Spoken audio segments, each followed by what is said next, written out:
Hello, Bill. Good morning, Matt. Welcome to the DMZ, everybody. Thursday morning, as it stands, Trump has not conceded. Feels quieter though. Feels calmer. My big controversy this morning was whether Alex P. Keaton would have been a Trump voter. I think that depends on what the girl he was interested in, what her politics were. I love that episode when Alex isn't he campaigning against the ERA or for the ERA? He's campaigning he flipped on the ERA to impress a girl and then got imprisoned. But there's also the episode when he goes to the racist country club to impress the rich girl. Yeah. So he'll go wherever it takes. No, but he did the right thing there, Bill. He leaves the country club. His better, his conscience catches up to him. And he leaves. His inner hippie via DNA, will kick in, when the chips are down. Yeah. Which is why he'd be a never Trumper. I agree, he'd be a never Trumper. I think so too. I think he's a never Trumper. And someone on Twitter, and I forget who, said that Mallory Keaton would be a Q member. That is utterly wrong. There's no basis for that whatsoever. The only basis for that is that it makes sense in the sense of I knew people that I went to school with who were, popular, cool. I just assumed they were liberal. I mean, they were certainly socially liberal. And they were, somewhat consumeristic and they've become crazy right wingers. And so I think that Mallory could have been on that. It's not insane. But it's wholly hypothetical, not based on any strain in her persona from the TV show. I mean, she was more materialistic than her parents. But she still wanted to cavort with artists. She didn't have any real political here's the conservatism. Crazy thing, man. Nick could be a Q member too today. I mean, Nick maybe. I Nick argument more, but still probably not. He was still basically a liberal. Now Blair Warner could easily be like a secret Q funder. Yeah. Blair, and you're talking about Facts of Life for those who don't know. Blair is not a Q member. Blair is a Karen today. But she'd have to be a liberal. She'd have to be, semi-liberal to be a Karen. I think Blair voted. I think Blair's a Trump voter. I don't think she's a Q member. Well, I mean, certainly she voted for Trump in 2016. We're splitting hairs here, I think. But I think Tootie might have voted for Trump too, Bill. No, that's just insulting. What about Joe? Joe could definitely be Trump. Joe could be Trump, but Joe could also have gone the other direction. Well, Joe in the first season she was on Facts of Life, if she never stayed with Mrs. Garrett and the Eastland School, she'd be Trump. But by the end of Facts of Life, she had shed almost all of her working class attributes. And was headed to the suburbs. What about George, the guy who worked at the store? Whatever happened to that guy? With George Clooney? Yeah. Whatever happened to him? This is a long windup for me to announce the Matthew McConaughey for governor, for Texas governor campaign. It's probably going to do as well as the Kinky Friedman campaign for governor, which was not well. Which is all to say I'm all for that campaign. I'm signing up. So how are you feeling, Matt? You are a never Trumper, but I've been accused of being one. What's that? I've been called that. I mean, as a literal fact, you never voted for Trump. That's true. You have your moments where you say, "Hey, Trump did this thing today and it wasn't so bad," but you never voted for Trump. Never voted for him. Never gonna vote for a Trump. But you never went Lincoln Project. You never said, "Go vote for a bunch of Democrats now." You're still a conservative. You still want Republicans to win the Senate. You still want Amy Coney Barrett. Yeah. How are you feeling about your post-Trump Republican Party? I didn't think it was possible to get worse, Bill, but I think it has. I thought that, once Trump lost, the urge to suck up to him would have, would have lessened. And actually, I mean, it's what they've done after Trump lost is more despicable, arguably, than what they did when he was president.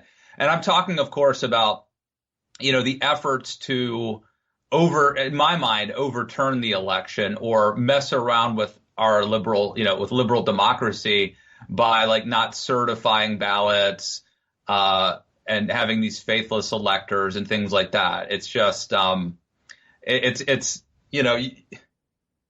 you couldn't even end this thing. You couldn't even land the plane. I mean, is it your sense that Trump has so deeply ingratiated himself with the rank and file, with the party base, that the party just can't quit him, won't quit him? He'll be literally running or quasi running for 2024 out of the gate. He'll be determining who the RNC chair is, and so everyone's still going to hop to for the indefinite future? Or do you still see a possibility that, okay, we got to entertain this for another 60 days, but we're all going to, we don't want to get his people mad, but we are going to turn the page once Biden's inaugurated? I mean, I have several thoughts about this.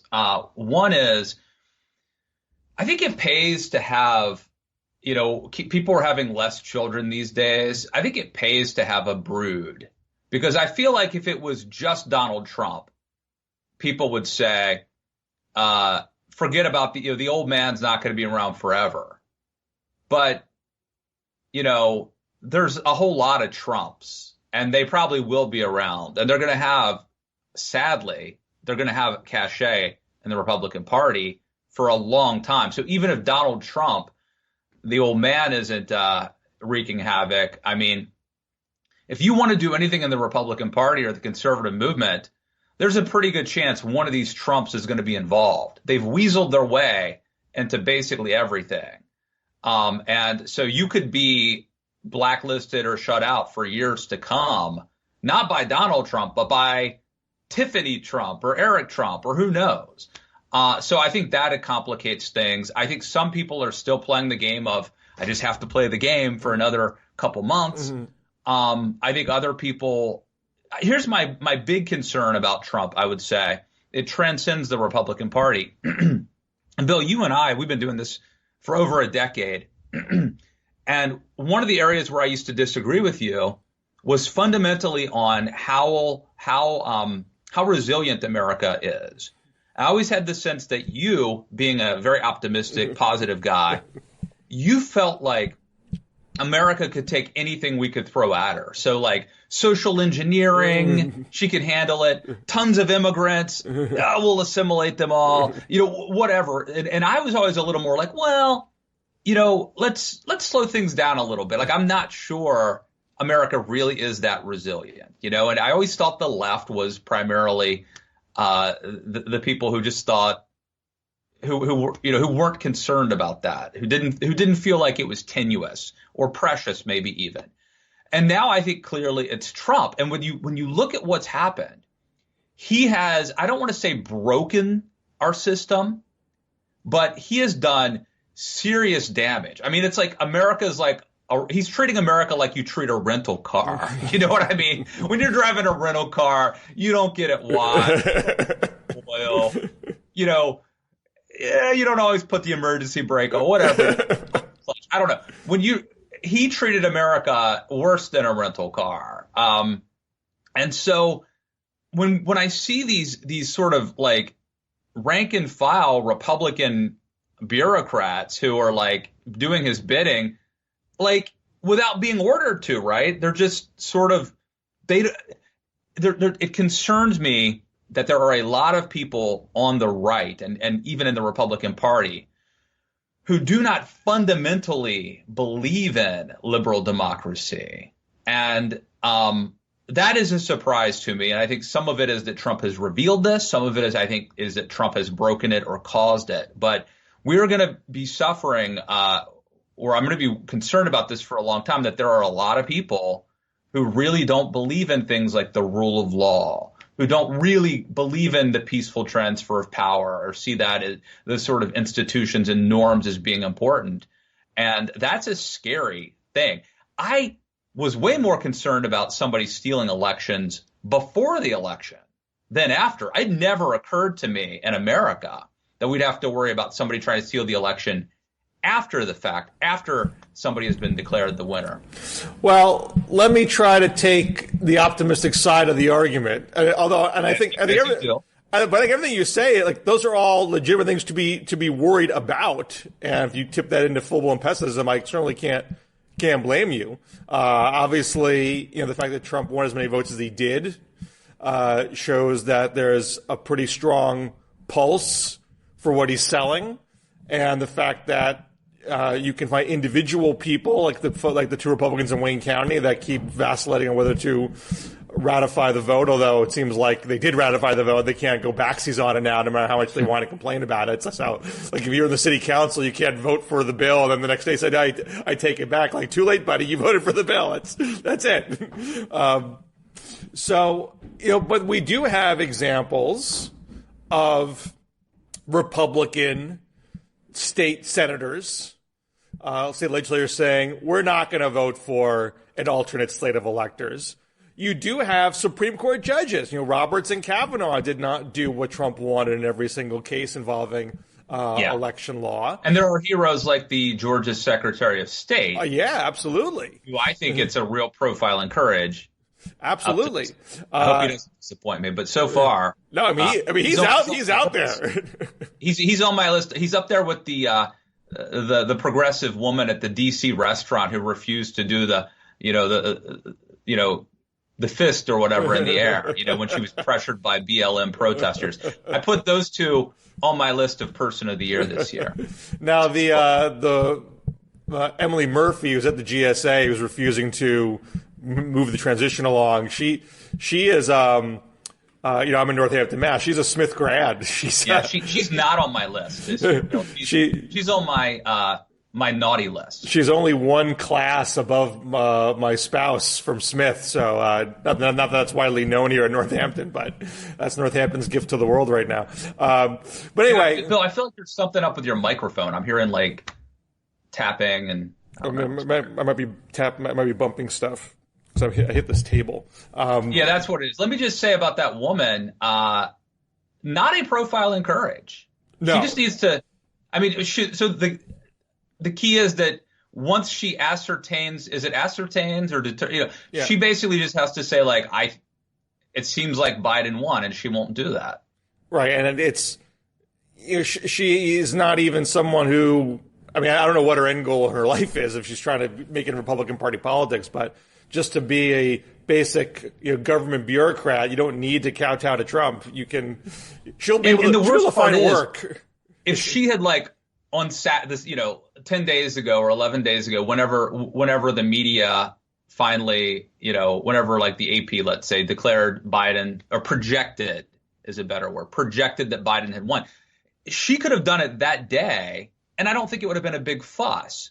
But now at some point, I mean, I think she's basically, whenever she declares Biden the winner, she's going to piss off Trump and his fans, but she's already ruined her reputation with everybody else, right? Like, if she had just done it at the right time when it became clear that Biden was the winner, then it wouldn't have been a big deal. But by waiting so long, I think she has essentially, like, upped the ante on this, and it's created really a lose-lose situation for her.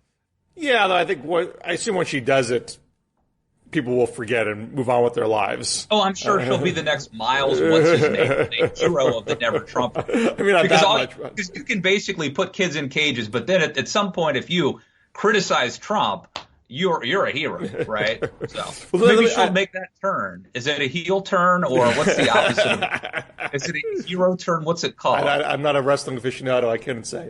But I just want to shift gears a little bit. So to maintain, to stick with my optimism argument, I mean, let's obviously Biden will be president.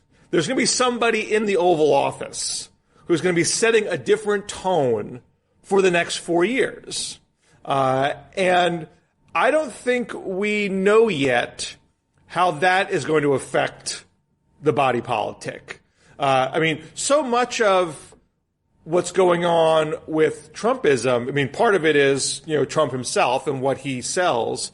Part of it is the negative portrayal of Democrats that is also being sold. You have to fear the socialists. You have to fear the secular left.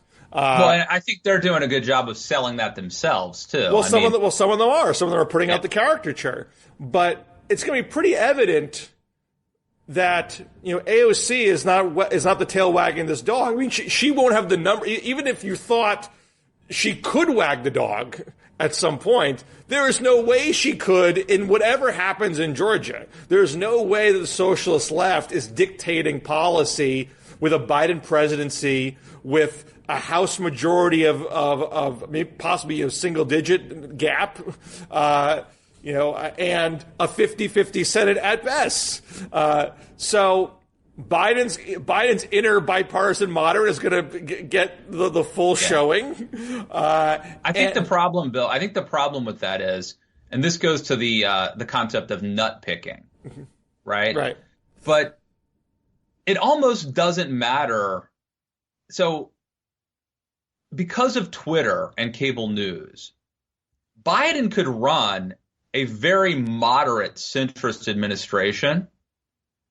But if the left is writing crazy think pieces at The Atlantic and Vox and going on MSNBC, that's going to create a perception that there's left-wing overreach. And so in a sense, and this isn't fair to Joe Biden, but in a sense, it's really hard, much harder than it used to be, to set, to set the impression that you're not crazy. I think Biden's going to have the upper hand in the perception game here, just by the mere fact of being president and having anything that the hard left wants. The obvious comeback is, we don't have the numbers for it, forget it. Now, I mean, Biden's got other problems that are the other side of that sword, which is maybe he can't get anything passed. And if he is considered ineffectual, that gives the left the argument to say, hey, this bipartisan stuff doesn't work. You gotta nominate an AOC or someone like that the next time round. So I'm not saying there's no choppy waters ahead necessarily, but I do think we should consider that how the general fabric of the nation, the general feeling of our national dialogue would be very different when the day-to-day presence on TV is somebody who is by his very nature a temperature lowerer. If Biden can just do that, so half of it, or more than half of it, is Trump receding. If Trump just isn't president, that's half of it, right? At least. But, one of the most important things Reagan did was restore optimism in America, and that's like a PR move, really. You have to deliver things to get there, but a lot of it's attitude and persona. And I think one of the biggest, most important jobs Joe Biden has is restoring some calmness and the sense that there's an adult in charge and that things are going to be okay. And it's not crazy. And he's coming in on a low. He's coming in on a coronavirus spike, and I don't know what the GDP number of the next quarter is going to be, but the general sense of America still kind of paralyzed is what he's coming into, and there is a vaccine around the corner, so the pandemic is going to lift, and he can give the America is back argument almost without even trying. And, of course, the Trump people will say, well, we funded that vaccine. We gave the money to Moderna. This isn't fair. They can yell that all day long, just like Jimmy Carter said, I got the hostages out. I'm the one who did that, not Ronald Reagan, and nobody cares. Of course, the other thing, Biden's going to restore ties with allies. Biden's going to have presumably more We're not going to have government shutdowns. And I assume with Biden, him and McConnell can keep the lights on. I assume that much.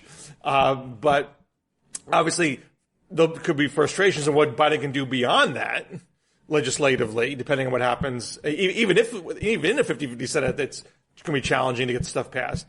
But I don't know yet how the American middle is going to feel with that calmness from the White House, and how does that affect the Republican rank and file? Can they shake off Trump after saying, "Oh, wait a second, all these fears that were being thrown at me didn't come to pass.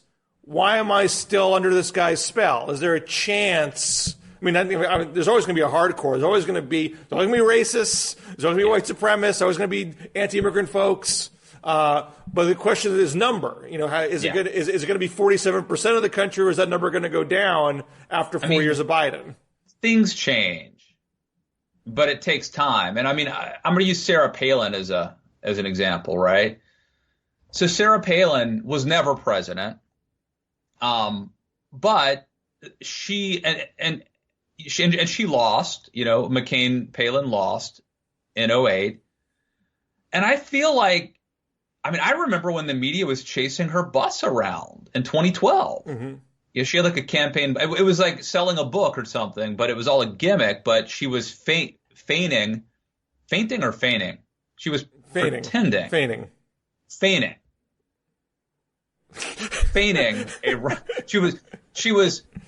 She suckered the media into covering her like book rollout or whatever it was, I forget, under the guise that she might be teasing a presidential run. So, and then I think after that, by the time the media was like, by the time that happened, now Rubio had like gotten elected in like 2010, and Cruz had gotten elected in like 2012, and there was like, who was the witch in Delaware and Sharon Angle in Nevada, and like Herman Cain started to come on the scene, and like there was a whole new generation of Tea Party-ish conservatives. And I think at some point, and they were relevant, right? They actually had jobs. They were actually elected to something, or they were running for something. And at some point, Palin got overshadowed. Okay.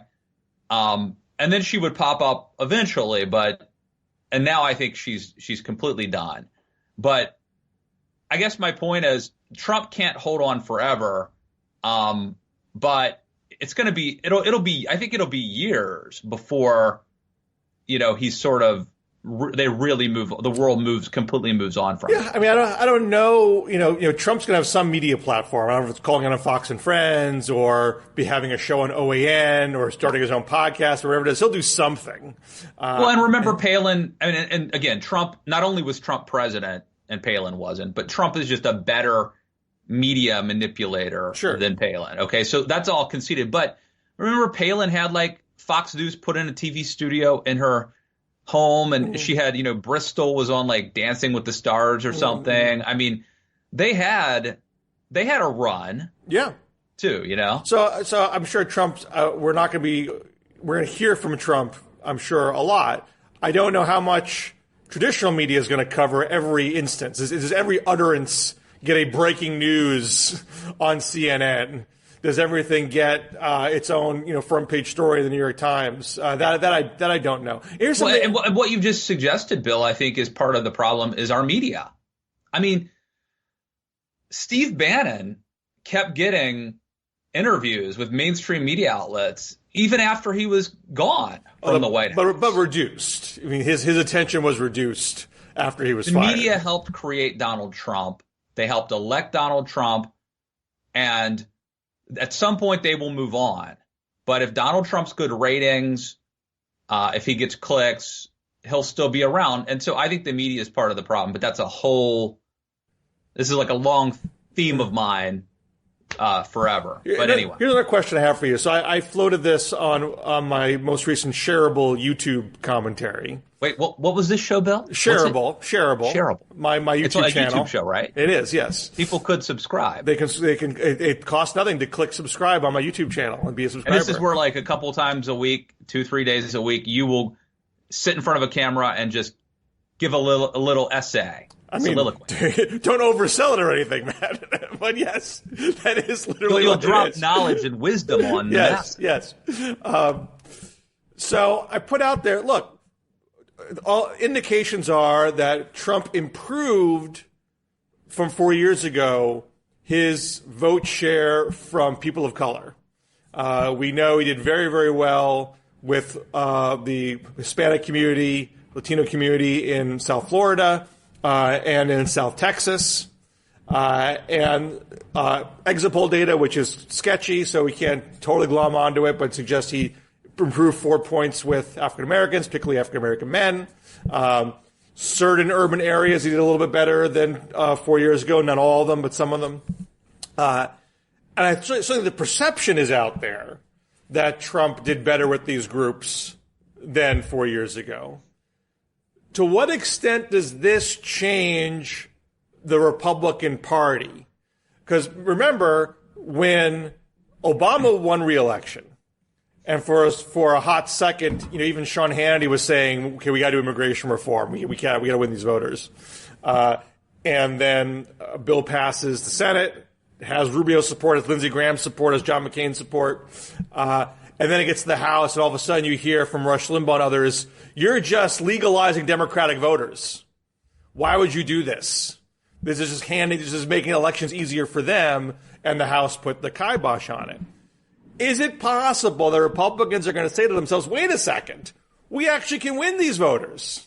We don't have to be overtly racist because we have Tim Scott and we've got 2 Asian American women who won in Southern California, and we won with 2 Cuban Americans in South Florida, and I think we have another Republican Hispanic who won in South Texas, in Texas 23. Trump showed that we can, we don't have to be nice. We don't have to be cuddly. God knows you don't have to be nice. But we don't have to have the racism part of it, drive our thinking. So does that make it easier, for example, for Biden to go to McConnell and say, hey, let's do immigration reform together. It will be bipartisan. It's not going to be a Democratic vote boost, because you're going to get just as much credit as I am. What percent of the Hispanic vote did Trump get, though? I mean, the exit polls say I think it was 32. Okay, so it's not if Dems take 7 out of 10, it's still not doesn't seem to me. I'm not good at math, but it doesn't seem like a great deal. But you're assuming status quo, not that you will get more. I mean, the question is, do Republicans think there's room to grow here, and so we don't need to there's already the sense that there's only so many white non-college voters out there in the world. You need something beyond that. And if they're going to lose college-educated white suburbanites, they got to pick it up somewhere else. And so maybe they say, I don't have to play the anti-immigrant card to get there because I got vote potential in these other communities. Well, I mean, I do think so. One thing I think is that the Republican Party can have a lock on white men, and then if they get 30% of Hispanics, they win. You know what I mean? So like it's I think that people who talk about the coalition of the ascendant and how Republicans are pretty soon Republicans won't be able to win elections. They're assuming like that Republicans get 0 Hispanic votes, like there's a long time that you could win with mostly white votes if you're getting 30% of Hispanic votes, or 40, certainly 40, as I think. I mean, the exit polls had Bush at 44, although I think there's some people that think that overestimated how much he got, but he certainly did respectably. Yeah, and that's the only time that the Republicans won the presidential popular vote since 1988. So you might think, hey, maybe that's a model that you can only thread the needle so many times with just white working class and winning the electoral college without winning the popular vote. Well, I mean, as you know, I supported immigration reform, but you're asking me to do analysis now, and I don't think there's going to be a desire to do I don't think that Trump's, I use my scare quotes here, success with Hispanics is going to change anybody's mind in the Republican Party about immigration. But the issue was, does it change their mindset about the politics of race? Well, I do think that there's going to be a desire going forward, not necessarily to bring in more Hispanics, but with the Hispanics who are here, to talk to them not about immigration, but about, to working class issues, to be like a working class populist party that can attract working class Hispanics. And also we're against socialism.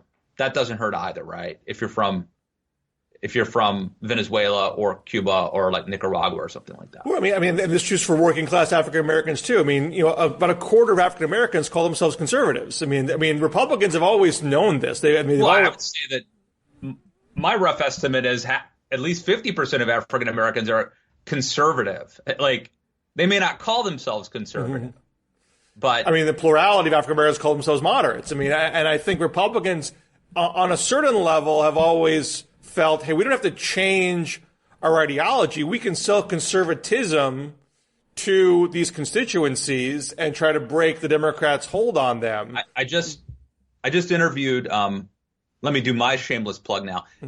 Kristen Soltis Anderson was on my podcast, Matt Lewis and the News, yesterday.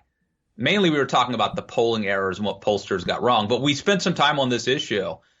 And she believed, I think most people I've talked to believe that Trump is sui generis, and that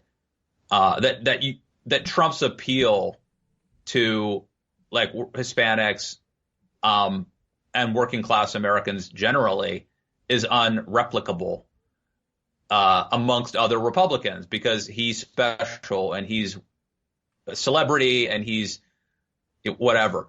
But Kristen actually disagrees. She believes that other Republicans could do this by toning down the social conservative aspects, by being more populist and appealing to working class Americans, including Hispanics. So she actually thinks that this is a direction Republicans can move in, and then someone other than Trump could possibly pull it off. So my question there is, I mean, I think there is evidence that you could be, a conservative populist working class based party. I mean, doesn't mean you don't still have corporate donors and corporate interests involved, and that has a certain appeal across racial lines. And if the challenge Republicans have had is they've always thought they could win some people of color votes, but they couldn't give up the racial divisiveness, the racially divisive appeals to white working class. That seemed too intrinsic to getting those votes. Yeah. So does what happened in 2020 alter that calculation? Is there enough of a change amongst the white working class? Yeah. So they say, I don't have to play those cards to win those votes. I can make the secular left and the folks in the media angry on some other fronts to engender that hatred and maintain a more multiracial coalition. Yeah. So let me just make a point. I can't always lay down caveats, but I will now, since I think this is the beginning of a new conversation about the Republican Party. So I want to lay down a caveat. I hate populism. I'm not a populist. I don't like populism, but this is the direction the Republican Party is going in. Okay, so like going forward, my analysis is going to be not what I want the Republican Party or the conservative movement to be, but like based on what it is or what it plausibly could be. Okay, so I'm accepting that the Republican Party and the conservative movement in the indefinite future is going to be a populist party. And I don't like that, but that's what it is. So does based on does that mean you're a Republican still? no, that's a good question. Technically, I just registered as a Republican like 3 months ago or something like that for the first time, because in Virginia there is no voter registration. It's not partisan. But so technically, I'm a Republican for now, if you can keep me. And it doesn't look it doesn't look terribly good. But what I believe is happening, and I just think this is inevitable, is that the Republican Party is going to be a populist party. It's going to be a party that tries to appeal to working class Americans. And I believe that whether it happens because of 2020 or just because it happens because of the math, they're going to realize that they just don't have enough white voters to keep winning. And so what they're going to have to do is appeal to, 30 to 40% like of working class minorities. And I assume the way you have to do that, because populism kind of demands an enemy, right? I mean, and if the enemy can't be minorities, it has to be some other outgroup. And I think the outgroup are people outside the country. You could be protecting the Latino worker so that his job isn't taken by somebody else. And I think you could also pivot to, instead of being, it used to be the left versus right. And there's still certainly that dynamic is there. But I think instead of it being like a racial thing, let's say, you could pivot to being class consciousness or class warfare, so it's us working class folks against those elites and the Democratic Party. And that can also bleed into other cultural things. They can still be anti-gay, anti-transgender, It could be. I don't think it's going to be anti-gay, but it could definitely be. The transgender line seems to be where the line has currently been drawn. In fact, I think Tiffany Trump spoke at some event that was like LGBTQ, like no tears. I forget what it was, but like literally she spoke at like a pro-gay rally that was everything but T. So it's starting to sound like a Dave Chappelle bit here. And they could still be, anti-secular left. They could still play religious cards. They're violating our religious liberty.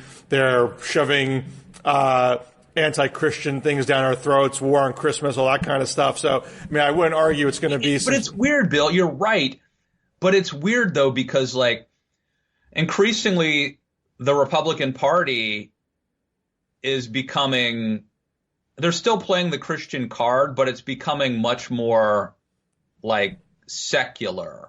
I mean, Donald Trump is just evidence of that, right? For obvious reasons. I don't have to go through the litany of reasons. So like they are still playing the Christian card, but they're also becoming more anti-Christian in many ways. So it's more cultural now than, I guess it used to be a little more spiritual, and now it's just a cultural identifier. So, there's all sorts of ways I'm sure the Republican Party is not going to be nice or helpful as far as national unity is concerned. But if they did drop the racism part of it, that would be an advancement of sorts. And anything that's going to move the country forward and make it less polarizing is a positive. So, well, I'm not one of those people who, I don't buy into the Republican Party was always evil, was always racist, and Donald Trump proves it. I mean, there have been strains, certainly, but I think Donald Trump exists. I mean, Donald Trump's racism or racial, race baiting, whatever you want to call it, was super bad, obviously, and moving away from that, as I believe the Republican Party will do, would certainly be a step in the right direction. Now, it can also go in a very status quo way. I read one Wisconsin Democrat said that their messages in Wisconsin for Latinos was anti-black, and the messages for blacks was anti-Latino. I mean, they could still play this kind of, three-card Monty where they're telling different things to different constituencies, and it somehow all comes together. So it's not like I'm not trying to be overly optimistic and say it's a given that racism is hereby gone in the Republican Party. I just think it's an open question whether they were going to look at these results and make some reassessments.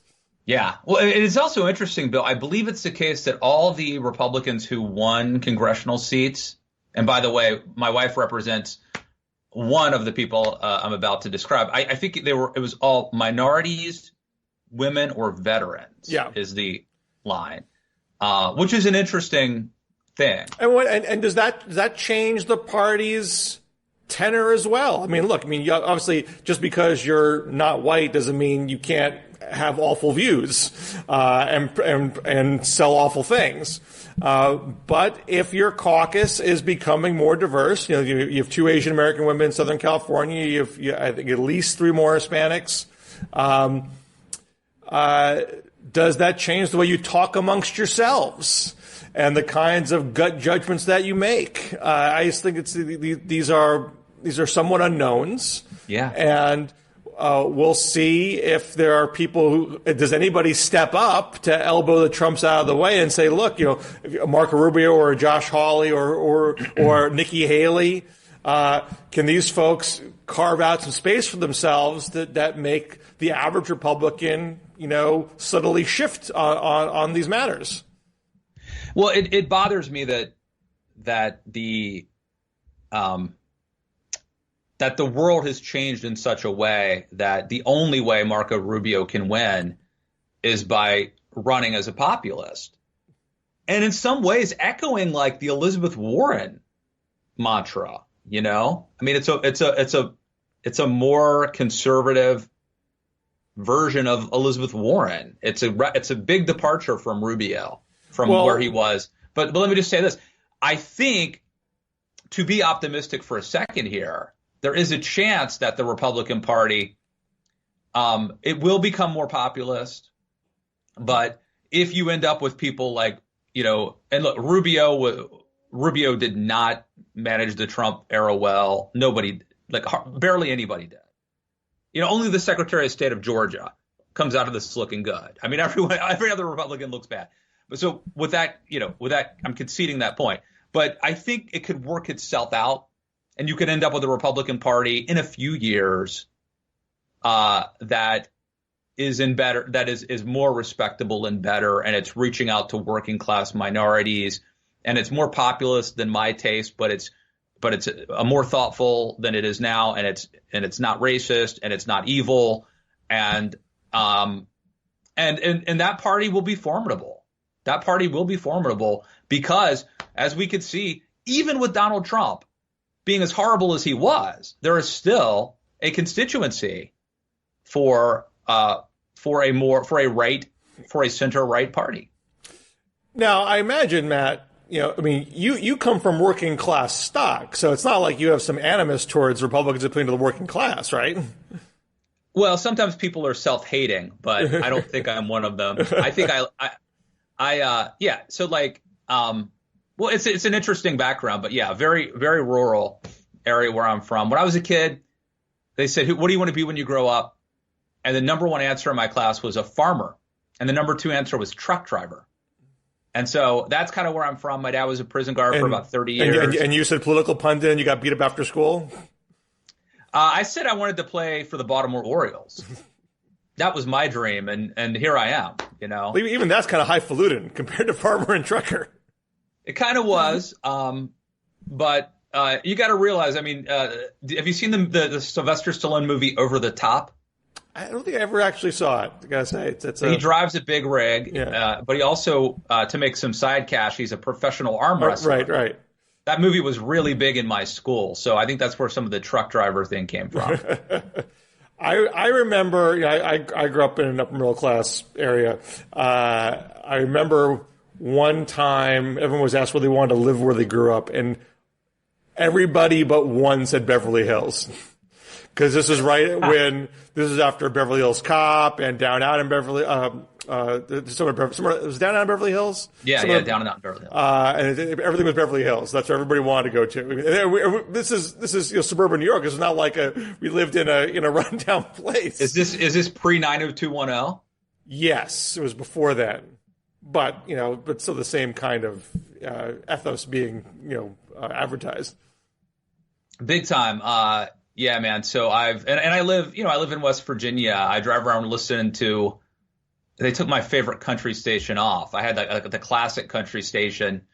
So now I got to listen to one called Big Dog, DAWG, 95.9. But my favorite station they just took off the air. So I'm riding around listening to Willie I got a classic Whalen. country station where I am. You should move to Western Mass.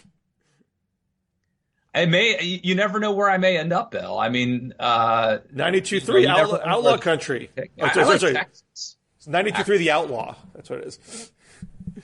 Anyway, I'm going to go to Texas one of these days. So, I mean, don't you have to accept, Matt, that any successful party, Democrat or Republican, is going to have some populist elements to it? Even Reagan had populist elements.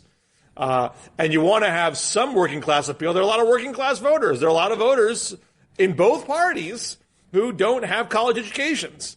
So you can't expect Republicans to not think about how to appeal to that constituency. I mean, so what is the element of populism that you want to see the party resist? Okay, so this is a really good question, and I wish I'd prepared. I mean, this is the kind of thing that I have to think through. This won't be a great answer, but let me just think through it a little bit. So let me say, neither of my parents went to college, and when I grew up, when I was a kid, Reagan was president, and we were conservative Republicans, and the people who lived in Frederick, Maryland, the big city, who were the doctors and the lawyers, they were like liberal Democrats. And so I always thought that like it was BS to say that the Democratic Party was the working man's party, because where I grew up, it was the opposite. Like the college educated elites back then were like liberal Democrats, and rural country folk like yours truly were conservative Republicans. So even back then, I always thought that was at least the way that I saw it. And I feel like, so I guess part of it is semantics. It's like the word nationalism. Like, to some people, nationalism means patriotism. To some people, nationalism means fascism. You know what I mean? And so, or to some people, nationalism just means a belief in the nation state. So it's a matter of semantics. I thought Pat Buchanan's culture war speech was pretty good in '92, as I recall. So I don't mind pushing some of those buttons. So some of those I imagine you would not subscribe to some of his more anti-gay comments in the '92 culture war speech. I have to go back and it's been many a year since I've heard it, but I did go back and read it in 2016, and there were parts where he was talking about, or Pat Buchanan said something like, these we need to get back to these people, these folks who grew up on farms, and we know them in the schoolyards, and they don't read Edmund Burke, they don't read Hayek, but they're Americans, and they're to me that wasn't criticizing anybody. That wasn't Pat being homophobic or racist. That was Pat talking about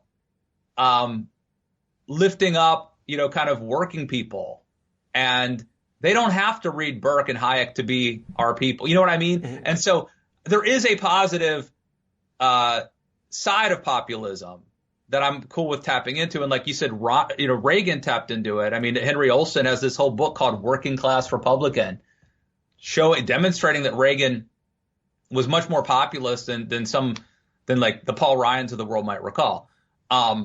So yeah, I think that there is a way. I think there's a way to do it that is not bigoted and that is not that does not metastasize. But in general, I feel like there's always a temptation of populist movements to play the victim and to demagogue and to find some other group to blame for their problems, right? And a lot of times that other group tends to be, Jewish people, for example. Historically, whether you're a populist on the left or the right, anti-Semitism, sadly, is often a result of that. So that's part of my bias against populism. Before we sign off for the week, we haven't talked about Georgia yet. You've got Georgia on your mind. Georgia on my mind, and Raphael Warnock got off light in the general election phase as Loeffler and Collins went at each other. I think is it Warnock? Is that his name? Yeah. I think he's being railroaded right now. I don't know if you saw this. I haven't seen the whole speech, but there's a clip that Republicans are circulating where he's like in the pulpit. I think he's a reverend. Yeah, he's a reverend in Martin Luther King's former church. And he's in the pulpit. I visited there once, many years ago. He's in the pulpit and he's saying something like, "You can't serve God in the military. You can't serve God in money." Yes, and people are taking that to mean he's saying you can't serve in the military and be a Christian. And I think that's I'd have to.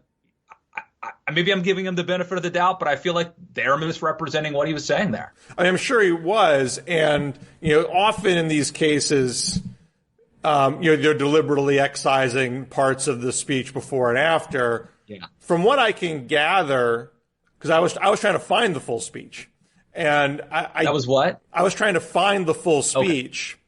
Okay. I don't think it is available on the internet anywhere.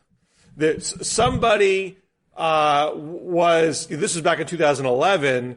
I think there was somebody in the church who would just regularly post a 3-minute clip of a highlight of that speech, because I found that person's YouTube channel. I think it was linked on the Fox News article about it. And just every week there's a 3-minute clip from Warnock, and so you couldn't see what transpired before. Right. But I think just within the clip itself, it's just a logical inference. If you're saying you can't serve God in the military, you can't serve God in money. Well, he's not saying you can't have a job. He's not saying you can't earn money. He's saying you can't. I think he's saying we answer to a higher calling. Right. And I think the problem is that the word serve, and I get what he's talking about, you can't serve two masters, but the word serve is a problematic word to use because we serve in the military. That's what it's called, serving. Right. If he had said you can't worship God and worship the military, well, all of a sudden that's understandable, and I think that's what he meant. Right, and his campaign gave out a statement that was essentially along those lines. He said, "We have many veterans in our church who understood what he was saying." But not life isn't fair, and truncated clips can determine elections, and it's just a fact of life that Warnock is getting hit in a way that he wasn't hit in the first phase of this campaign, and so the question is, based on what we know about Georgia now, is that a politically fatal thing?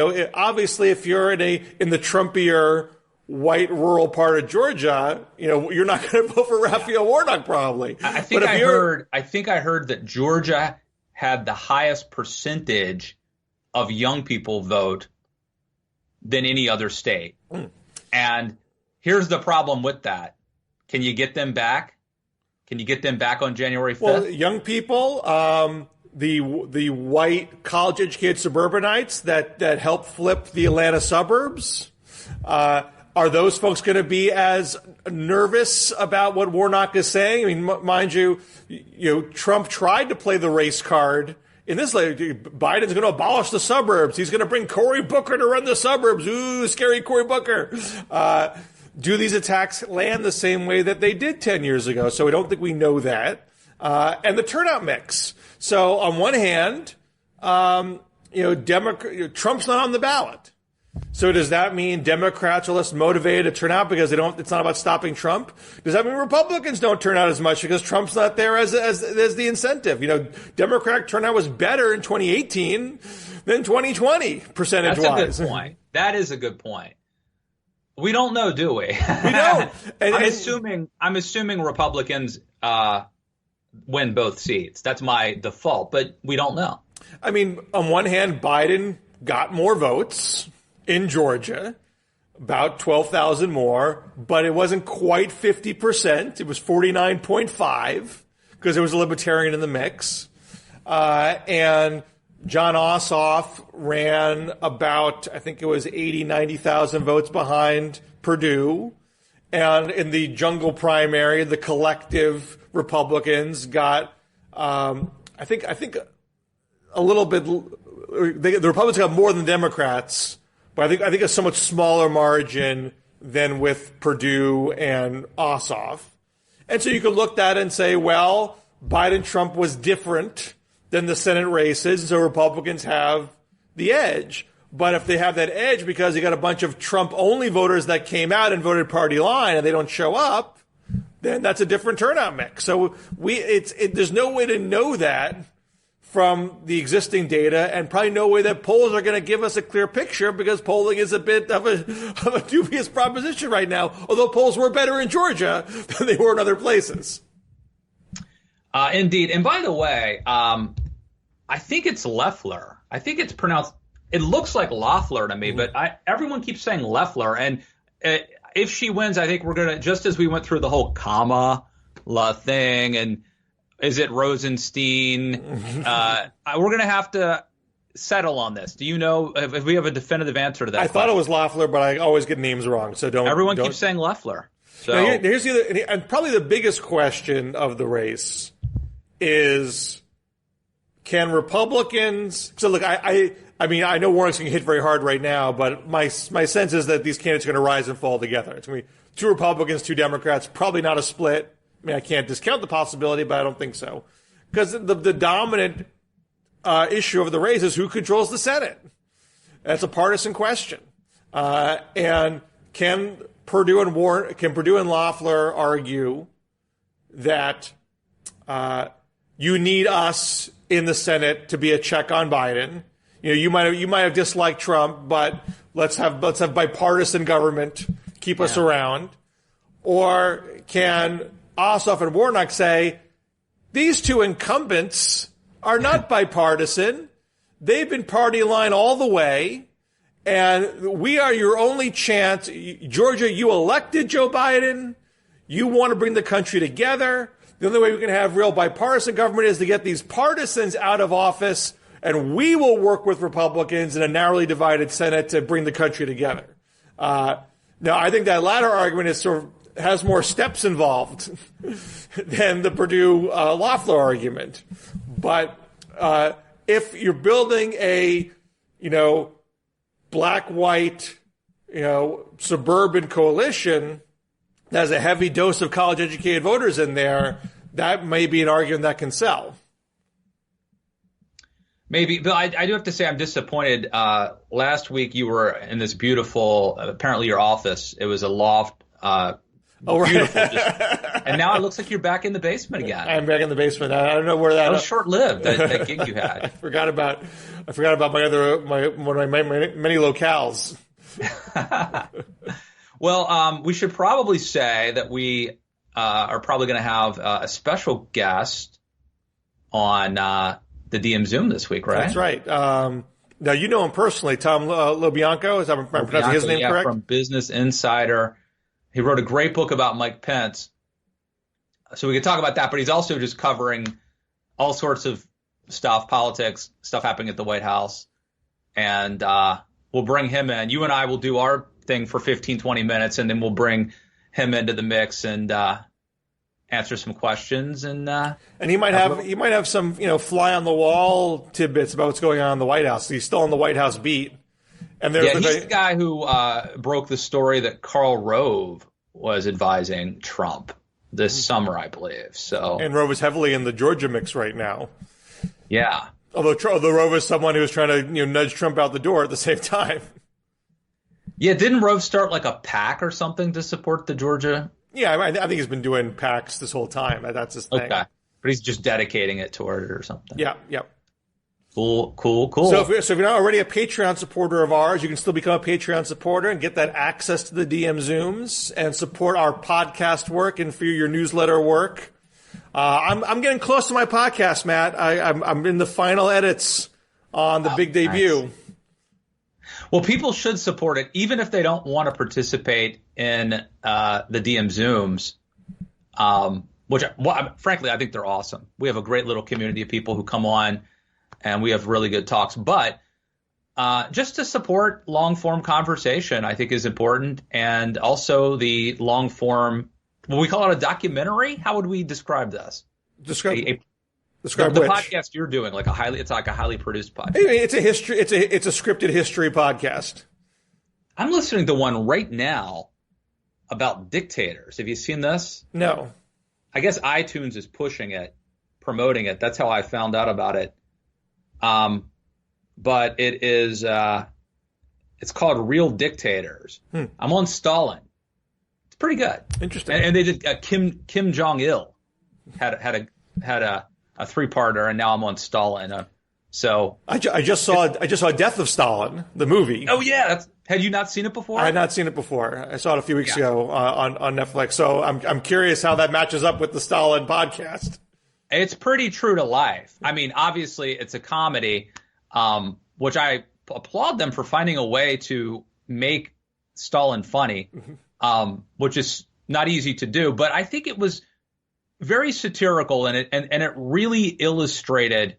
So like the part where they can't find a doctor to help Stalin because he has killed or purged all of the best doctors in Moscow. So I liked it. Well, and that doctor purge was sort of parallel to the anti-scientist rhetoric you get from Trump today. Stalin thought the doctors were conspiring against him. Yeah. And now it's the scientists that were conspiring against Trump now, just as the scientists were conspiring against the lizard aliens in V. These right. these themes are constant. I mean, if we had a second Trump term, eventually, look, when he's not going to purge people the way Stalin purged them, but he will be purging them from his administration, and eventually you end up with they won't be sending their best to the White House, because all the people who actually know what they're doing will have either been purged or have decided to stay away from the White House. So that certainly was a concern about a second Trump term. All right. Well, I'll see you tomorrow at the DM Zoom. I think we'll try to get one more in before Thanksgiving. I think tomorrow would be the one, right? And then the next week is Thanksgiving, I think. Yeah, next week's Thanksgiving, but are we doing a DMZ next week? Oh, I see. I think let's see. I'd love to. If we can make it happen, I'd like to do it. Okay. Let's give it a shot. So, all right. Till then. Guys.